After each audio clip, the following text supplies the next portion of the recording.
What's up, everyone? Welcome back. So, day 2 of the NHL entry draft. The Toronto Maple Leafs make a trade with the St. Louis Blues, trading out a defenseman that is not named Morgan Rielly. Everyone thought that it was going to be Morgan Rielly getting traded, but it is actually Brendan Carlo heading out the door.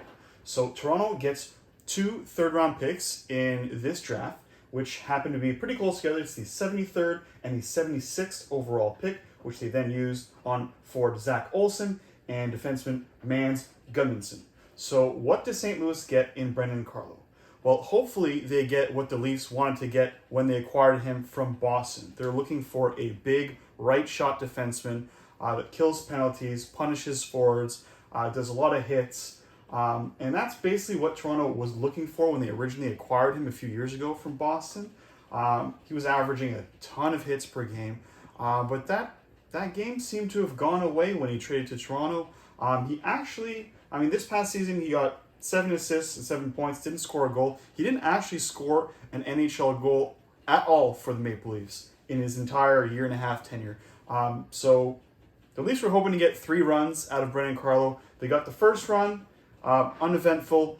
Second run, the Leafs didn't even make the playoffs.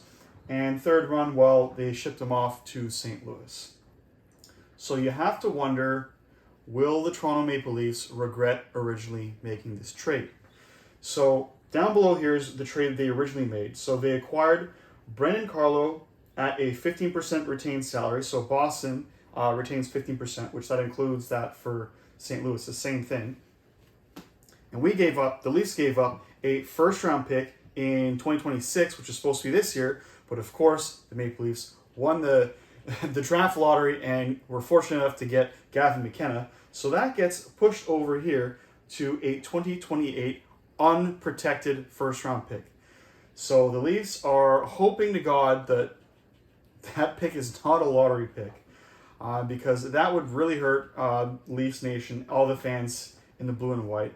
But it's not just that first-round pick. They ended up giving up Fraser Minten, an excellent rookie center who was projected to be, second, third line center. He's been playing really good for Boston. They also sent a 4th-round pick, just part of that trade. But it really is hard to see Fraser Minten succeeding so well in Boston as a Leaf fan, and of course that 1st-round pick going out the door for the Leafs to not really use Carlo all that much and only end up getting 2 third-round picks out of lot. So, in my opinion, yes, Toronto will end up regretting this trade. They probably already do, but that's retrospect. Kind of hard to predict the future, right? So anyways, I hope you guys liked that trade breakdown here. This is one of my ball pythons here. He is pretty cool. He's nice and dark. And I hope you like this video, so please like and subscribe if you want some more hockey trade breakdowns and maybe see some more of my snakes. Thanks, and take care.